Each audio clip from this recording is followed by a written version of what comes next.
बहुत ही popular concept है स्वामी जी, इसको मैं थोड़ा सा खुल के बोलना चाहूँगी कि कुछ साल पहले ये कुछ किताबों में पहले पब्लिश हुआ, जिसमें से कुछ इंडियन ऑथर्स भी थे। धीरे धीरे हमने देखा कि ये वेस्ट में भी कॉन्सेप्ट बहुत तेजी से पकड़ा और ये कॉन्सेप्ट को नाम दिया गया है ट्विन फ्लेम कॉन्सेप्ट। और ये ट्विन फ्लेम कॉन्सेप्ट अभी सोशल मीडिया पे उपद्रव मचा रहा है।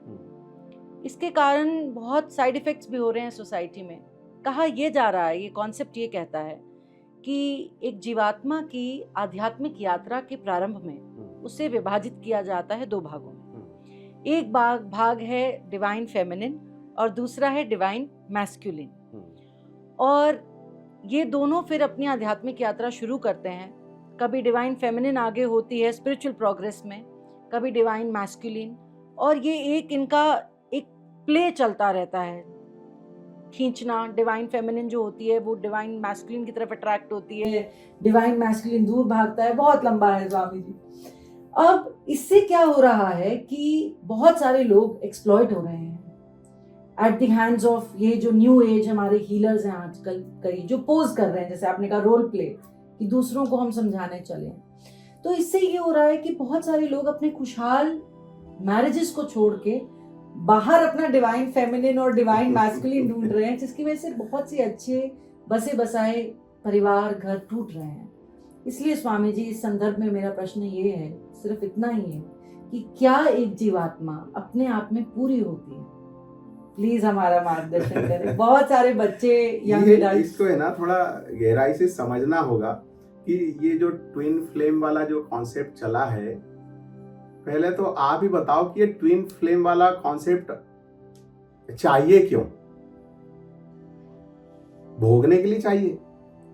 ये वही लेके जा रहे हैं, उस राह ही जा रहे हैं sir Swami ji. Twin flame आपको जो है ना कोई चीज भोगना है, किसी के शरीर को भोगना है, तो उसमें ट्विन फ्लेम वाली तो आत्मा वाला कोई सवाल ही नहीं उठता है। जहां आपके विचार मिल गए और अब आपको उसको भोगना है, तो आप उसमें एक ट्विन फ्लेम वाला कॉन्सेप्ट लेकर के आ गए। अरे वो फेमिनाइन और मस्कुलाइन जो आप बोल रहे हो, वो स्त्री के अंदर भी पुरुष तत्व है जी। मतलब मस्कुलाइन है और पुरुष के अंदर भी फेमिनाइन है। जो अभी सबसे शुरू में जब हमारी चर्चा स्टार्ट हुई थी, तब मैंने कहा था प्रकृति और पुरुष जी। जो हमारे अंदर जो आदि शक्ति, कुंडलनी शक्ति, जिससे ये पूरा शरीर चल रहा है, मेटाबॉलिज्म जिसको बोलते हैं, भूख का लगना, भोजन का पचना, हृदय का धड़कनों का धड़कना, सांस लेना, आंख से देखना, कानों से सुनना, ये सब जो है वही मात्र शक्ति, वही फेमिनाइन है जी। और इस सब को स्थिर रखे हुए, जीवंत जो रखे हुए, वो है आत्म तत्व। आत्मा को अगर आप निकाल दो तो शरीर में ऊर्जा तो है, लेकिन वो काम करेगी क्या? नहीं काम करेगी। तो दोनों एक दूसरे से अलग नहीं होते, दोनों एक दूसरे के साथ में है, दोनों एक दूसरे की ऊर्जा है। आपने मैग्नेट देखा है जी सर, उसमें एन और एस होता है, तो आप उसको एक मेल समझ लो और एक उसको फीमेल समझ लो। आप उसको अलग करके बताओ, तोड़ करके। छोटा सा आप परमाणु ले लो, उसके अंदर भी इलेक्ट्रॉन, न्यूट्रॉन और प्रोटॉन होते हैं। तो इलेक्ट्रॉन पे क्या है?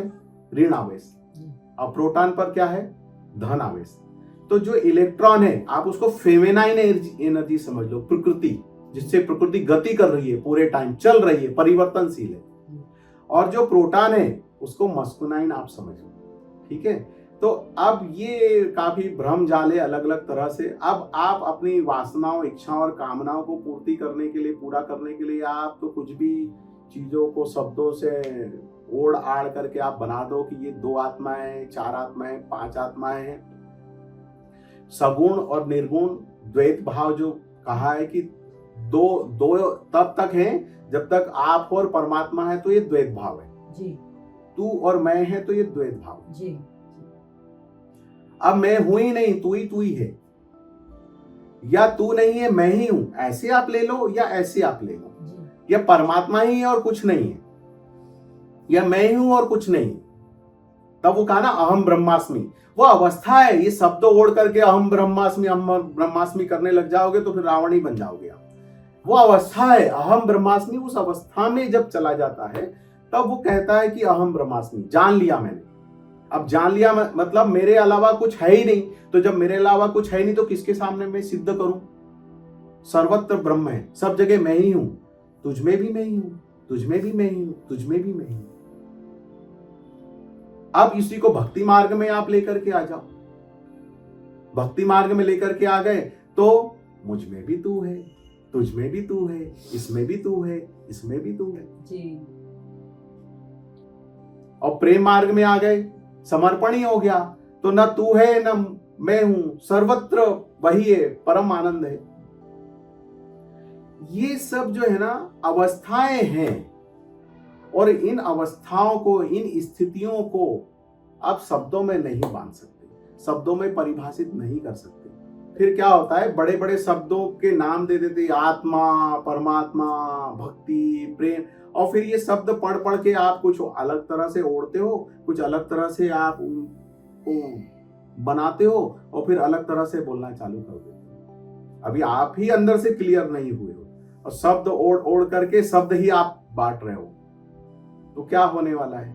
ये भ्रम ही फैलने वाला है। एक बहुत अच्छा ग्रंथ है श्रीपाद श्री वल्लभ का चरित्रामृत। उस चरित्रामृत को अगर आप पढ़ेंगे तो आपको समझ में आएगा कि जो श्रीपाद दत्त के पहले अवतार हुए हैं, श्रीपाद जी, बहुत अच्छे से आप पढ़ो वो, तब आपको समझ में आएगा कि सर्वत्र परमात्मा व्याप्त है।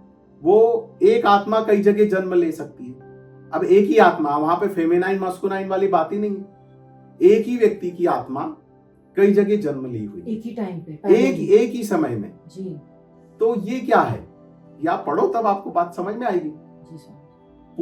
पूरी नहीं तो थोड़ी तो समझ में आ ही जाएगी जी सर। कि आत्मा कैसे विभक्त हो जाती है। तो तब हम कहते हैं कण कण में कृष्ण है।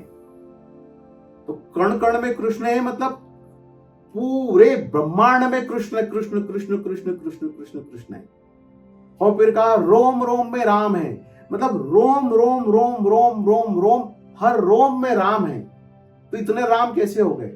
तो वही एक परमात्मा है जो अपनी इच्छा से अनंत हो गया, वो अरबों खरबों में विभक्त हो गया, और वही परमात्मा जो है कल्प के अंत में समट करके एक हो गया। तो ये तो एक ऐसी चीज है कि आप 24 घंटे भी इस पे चर्चा करोगे, जब तक साधना नहीं होगी तब तक आप उसको जान नहीं पाओगे। सत्संग के साथ साथ साधना जरूरी है, और साधना के साथ साथ सत्संग जरूरी है, क्योंकि जब आप साधना कर रहे हो तो अलग अलग स्थितियां उत्पन्न हो रही है, और सत्संग ना होगा तो भी आप भटक जाओगे, तो भी वो ऊर्जाएं आपको गलत स्थिति में ले जाएगी। तो दोनों ही पैरेलल जरूरी है।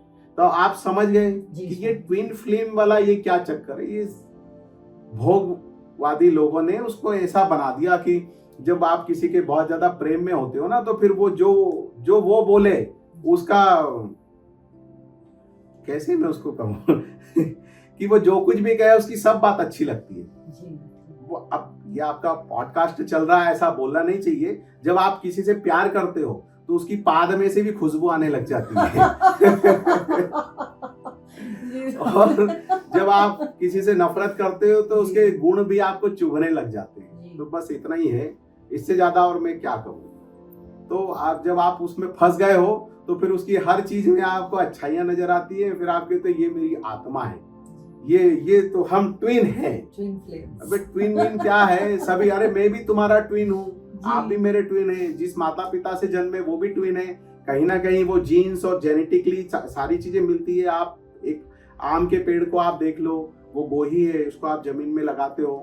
परमात्मा का कितना विचित्र खेल है कि वो बीज के अंदर कैसा उसको कोडिंग किया है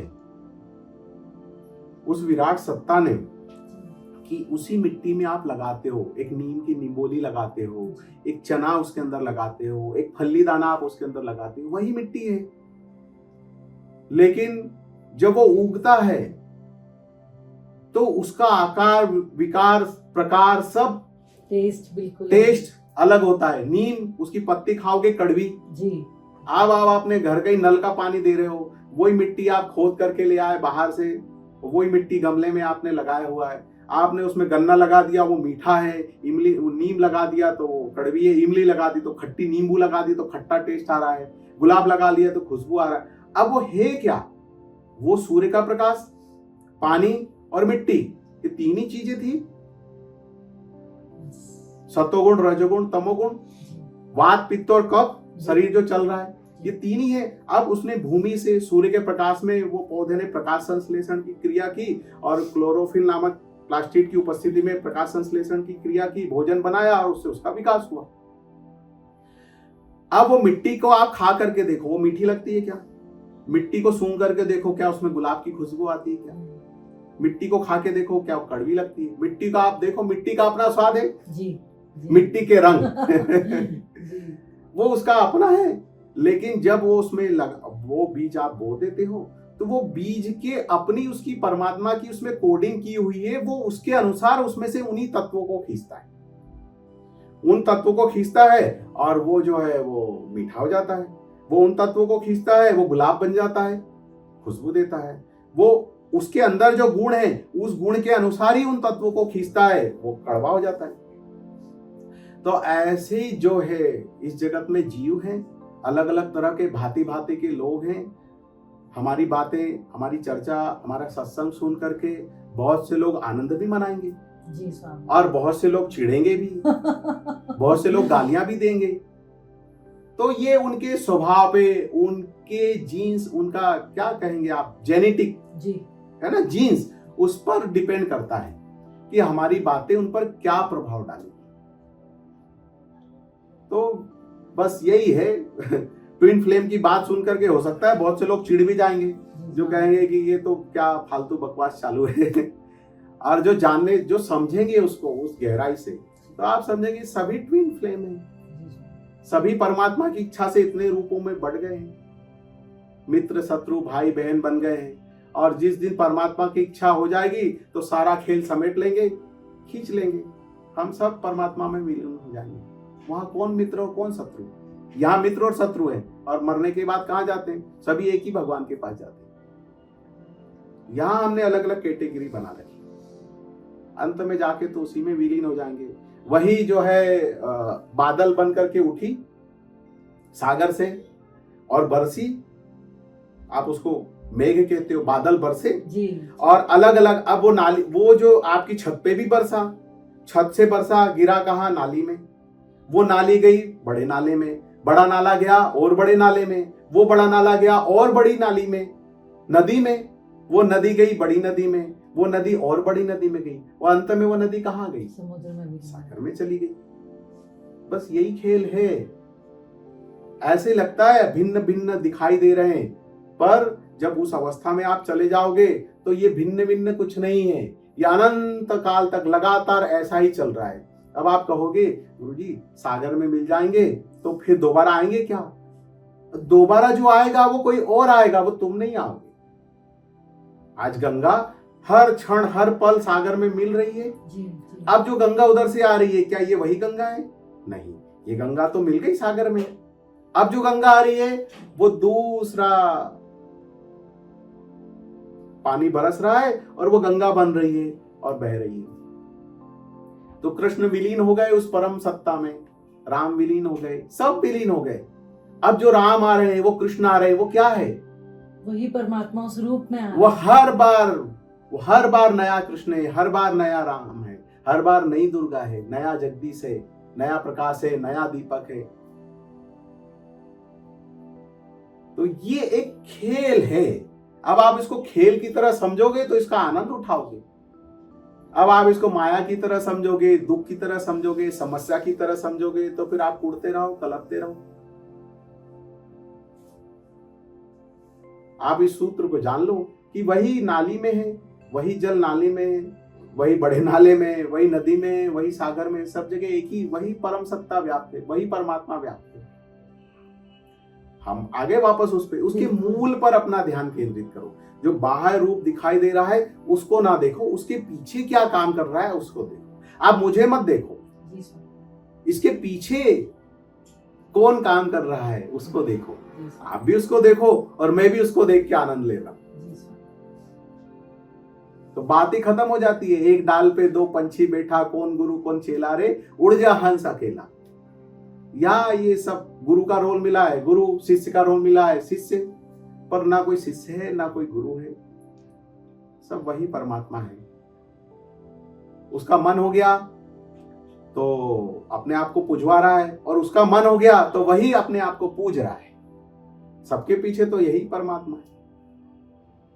तब कहते गीता पढ़ो, थोड़ा थोड़ा पढ़ो, रोज पढ़ो, तो हर लाइन का मतलब धीरे धीरे समझ में आता है कि वो कृष्ण कैसे कह देते हैं कि मैं ही मरता हूं, मैं ही मारता हूं, मैं ही चराचर जगत में व्याप्त हूं, मैं ही सब जगह हूं, मैं ही मित्र हूं, मैं ही शत्रु हूं, ऐसा भी कह रहे हैं। और दूसरी तरफ फिर क्या कह रहे हैं, मैं तो निमित्त मात्र हूं। जी स्वामी जी, वो अवस्थाएं हैं, जब उस अवस्था में स्थिर हो जाओगे, उस स्थिति को प्राप्त हो जाओगे, तो आप जान जाओगे कि वो क्या स्थिति है, और उसको मुख से वर्णन नहीं किया जा सकता। नहीं तो आप फिर शब्दों को पकड़ोगे और फिर कहोगे कि कृष्ण तो कह रहे हैं, भगवान एक तरफ तो कह रहे हैं कि मैं ही मित्र हूं, मैं ही शत्रु हूं, मैं ही मुझको मारता हूं, और फिर दूसरी तरफ कह रहे हैं कि मैं तो निमित्त मात्र हूं। ये बात कुछ समझ में नहीं आई, शब्दों से नहीं समझ में आई, शब्द ओढ़ लेने से समझ में नहीं आएगी, है ना। जैसे एक साक्षर अभियान चलाया, साक्षर अभियान में जो है आपको नियुक्त किया टीचर के लिए कि आपको इतने बच्चों को साक्षर करना है, आपको इतनी तनख्वाह मिलेगी। अब आपको साक्षर वाक्षर बनाने पे आपका ध्यान नहीं है, आपका ध्यान तो वो पैसे पे, इतनी पगार मुझे चाहिए घर चलाने के लिए। आप रोजगार ढूंढ ही रहे थे, अचानक से कोई मिल गया आपको, तो आपने पकड़ लिया। अब आपको रजिस्टर में दिखाना है, तो आप गांव में गए, अब सबसे पूछ लिया आपका क्या नाम है, दीपक, आपका क्या नाम है, प्रकाश, आपका क्या नाम है, आनंद, आपका क्या नाम है, चंपक, छमिया, तुलिया, पुलिया, जो भी आपने गांव के मंगलू टंगलू नाम आपने सब पूछ लिए और उनके नाम बोर्ड पे लिख दिए। बोर्ड पे लिख दिए गोपाल, गोलू। अब गोलू बच्चे को बोला ये देखो तुम्हारा ये नाम ऐसा लिखा जाता है, इसको क्या कर लो, इसको क्या कर लो, इसको दिमाग में फिट कर लो अपने। अब वो गोलू देख लिया पिक्चर, ऐसे लिखा जाता है, और उसने अपना पिक्चर बनाना सीख लिया, ऐसे ग, ओ की मात्रा, लू, ऐसे बना लिया। बैंक में गए खाता खुलाने, तो बोले दस्तखत करना आता है, बोले हाँ आता है, बोले साक्षर हो गए, साइन करो, तो वहां पे उसने कैसा लिखा, अब उसने पिक्चर को दिमाग में फिट कर लिया है। तो वो हो सकता है पहले ओ की मात्रा लगाएगा, फिर ल लिखेगा, फिर ग लिखेगा, लिखने के तरीके से देख के मैनेजर समझ जाएगा कि ये पढ़ा लिखा है, साक्षर हुआ है या नहीं हुआ है। तो चित्रों को याद करने को साक्षर बोलते हैं क्या? नहीं। तो अब ऐसी शब्दों से अगर आप दिमाग में चित्र बना लोगे तो आप समझ को उपलब्ध हो जाओगे क्या? नहीं उपलब्ध होगे। उसके लिए साक्षर होने के लिए विद्यालय जाना पड़ेगा, उसका अपना सिस्टम है, उस सिस्टम से पहले क ख ग घ सीखना पड़ेगी, फिर 12 खड़ी सीखना पड़ेगी, फिर दोनों को जोड़ करके सीखना पड़ेगा, फिर अक्षर शब्द बनाना सीखना पड़ेगा अक्षरों से, फिर जाकर के कहेंगे ये साक्षर हुआ है। खाली पिक्चर याद कर लिया, दिमाग में फिट कर लिया और उसको हम ड्राइंग निकालने लग गए और हम साक्षर हो गए? नहीं। तो इस तरह शब्दों को ओढ़ लिया और बड़ी बड़ी बातें करना सीख ली, तो क्या सत्य को उपलब्ध हो गए? नहीं। तो समाज में वही तो चल रहा है। ऐसे साक्षर अभियान चल रहा है, ऐसे आध्यात्मिक अभियान चल रहा है, ऐसे योगा अभियान चल रहा है, ऐसे योगा डे मनाया जा रहा है, मेडिटेशन डे मनाया जा रहा है। ये तो पूरा जीवन उसमें लगा दो और आनंद ही आनंद निकल करके आए, उसमें कोई विकृति उत्पन्न ना हो, तब कहते हैं कि अब वो जो है उपलब्ध हो रहा है, थोड़ा थोड़ा थोड़ा थोड़ा चल रहा है। वो प्रोसेस अगर कंप्लीट नहीं हुई तो वापस जीरो पे, वापस फिर जीरो पे आ जाओगे। तो इसको समझना जरूरी। हम संसार की रेस में रहते हैं स्वामी जी, पर ये असली रेस है जिसे इस जीवन में पूरा करने के लिए एक अंदर से तत्पर होना चाहिए। तो भौतिक जीवन के साथ साथ आध्यात्मिक जीवन पैरेलल चलना जरूरी है। जब तक ये नहीं चलेगा तब तक कहीं भी जो है मस्ती नहीं दिखाई देगी, हर जगह विकृति ही विकृति नजर आएगी। किसको? जिसने नहीं जाना है उसको, जिसने जान लिया उसके लिए तो कोई विकृति है ही नहीं। आप कहते हो इतनी परेशानियां, इतना ये, मैं कहता हूँ कहाँ परेशानी, कोई परेशानी नहीं है। परेशानी आपके दिमाग में है। नहीं इतने बुरे लोग हैं, इतने छली कपटी लोग हैं। मैं कहता हूँ कहाँ छली कपटी लोग हैं? छल कपट आपके अंदर बैठा हुआ है, तो आपके अंदर जो बैठा है आप वही देख रहे हो। तो उसको उपलब्ध होने के लिए ये सारी प्रोसेस है। किसी की शरण में जाओ, साधना करो, सेवा करो, धीरे धीरे धीरे धीरे अपने मैं को मिटाओ, अहंकार के पार जाओ, लोभ लालच के पार जाओ। और वो धीरे धीरे ही होता है, एकदम से नहीं होता है। कोई आज आपको कैप्सूल खिला दें, आज 2 घंटा बैठ के चर्चा कर ली और यहाँ से बाहर जाने के बाद आप ब्रह्म को उपलब्ध हो जाओगे, ब्रह्म ज्ञानी हो जाओगे। तो मुझे लगता है कि कोशिश की आपके थोड़े बहुत प्रश्नों के उत्तर देने की, तो थोड़ा बहुत तो समाधान हुआ होगा।